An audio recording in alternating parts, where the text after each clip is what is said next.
Hi, everyone, and welcome to this week's edition of What's Driving Token Prices. I'm your host, Katie Talati, Director of Research at Arca.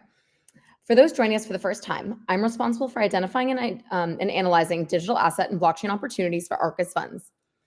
As part of our research, my team and I examine token prices and the market events that act as catalysts for price change. Based on our research and market events over the past week, here are some token price moves and what we think drove these moves. As a reminder, this commentary is not intended to be investment advice, investment research, or an investment recommendation. Please consult your investment professional for your own circumstances. Well, it is a bit of a slow start to our September here, but the crypto markets have dipped again, especially in the last 24 hours.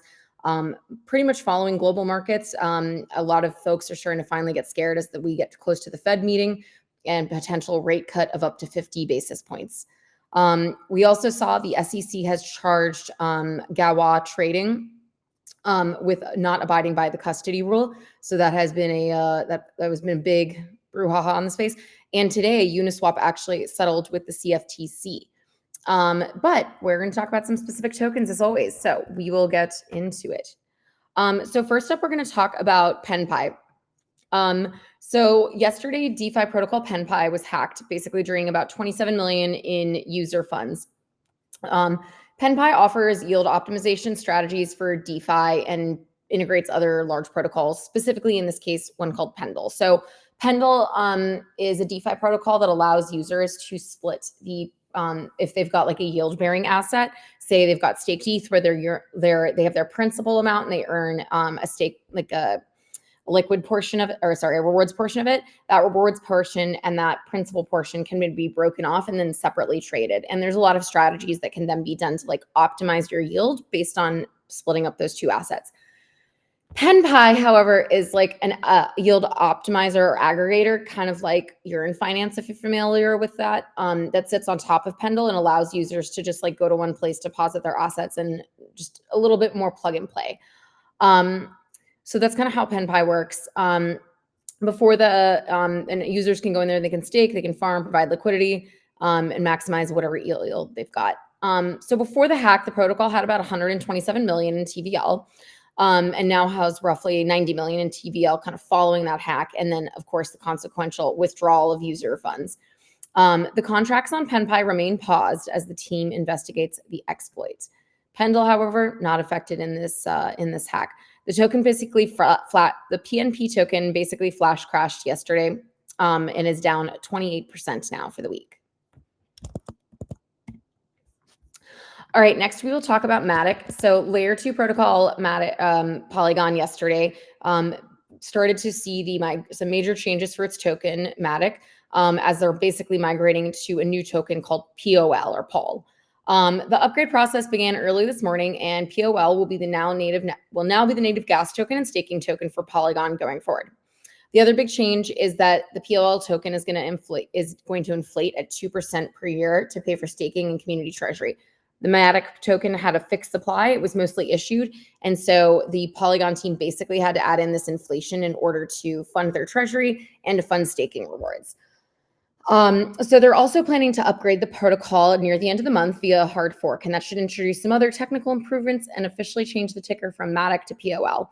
So this does mostly kind of like a vanity change in terms of changing the ticker, but some folks think that, better for marketing. Obviously, the name MATIC more closely, or the name Paul more closely relates to Polygon versus MATIC. It can be a little confusing. It also means that there will be a new chart for a lot of people that are more kind of interested in TA and how the optics of certain things look.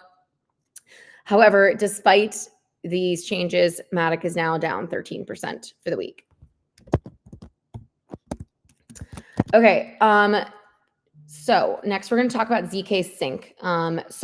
Matter Labs, which is the company behind the layer 2 scaling solution ZK Sync, announced it's going to lay off 16% of its workforce on Tuesday. This actually only equates to 24 people, which 16% sounds very drastic, but I guess when you have a sub 100 person company, it's not quite as much. 24 is still a lot. So in a statement, though, the CEO was very clear. He said layoffs were performed due to not related to financial stress, but more in an attempt to stay lean overall. And just also part of kind of the next step for Matter Labs as they decentralize the protocol. So ZK Sync officially airdropped their token a couple of months ago, the ZK token. They ran a very long airdrop farming campaign. There were also, ZK Sync has been one of the first pioneers on the zero knowledge proof front. And zero knowledge proofs, like I think I've discussed on this before, are basically the technology that allows you to verify transactions in a slightly different way than optimistic proofs, which are used in a lot of other L2 solutions. So it's just another one of the like L2s that are trying to grab market share out there. A layoff is not always great news for a company. The CEO was fairly transparent about the layoffs and also even shared the message that they sent to employees with the world of Twitter. Despite this, though, the market has, like I said, not been performing well. ZK is down 5.2% for the week.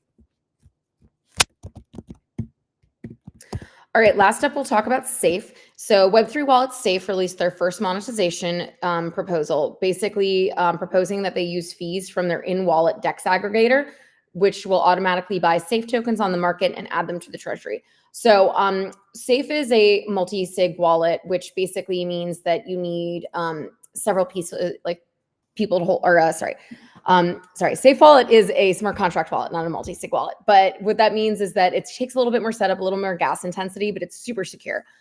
Safe Wallet, I believe, is the most widely used safe smart contract wallet. And it was actually a product that was spun out of Gnosis DAO, which is like the prediction markets now turned to DeFi, L2 chain, everything. So Safe, ended up spinning out and creating their own token. And a lot of people were like, well, what's the point here? Most wallets don't necessarily have a monetization strategy. A lot of them don't have one that has worked in the past. And so a few months ago, they introduced a DEX aggregator, basically the ability to swap assets directly in the wallet instead of going to a Uniswap or a 1inch or any other DEX to swap your tokens. The idea here is basically by, kind of putting it in wallet, it just makes it easier for folks. So the proposal is that the revenue that they generate off the in-wallet trading will basically be used to buy back the Safe tokens and put them in the treasury. So we always love a good buyback or fee switch proposal.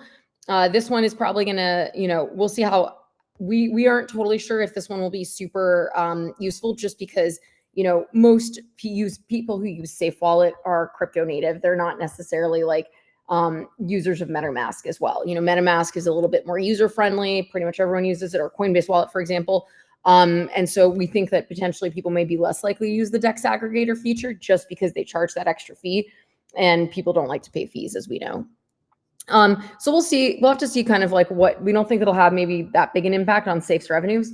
However, the project does estimate that they can generate $2.5 million in annualized fees based on the past month's activity since the in-wallet swaps launched. So we will see how that one does. Despite this, though, Safe is up 3% on the week.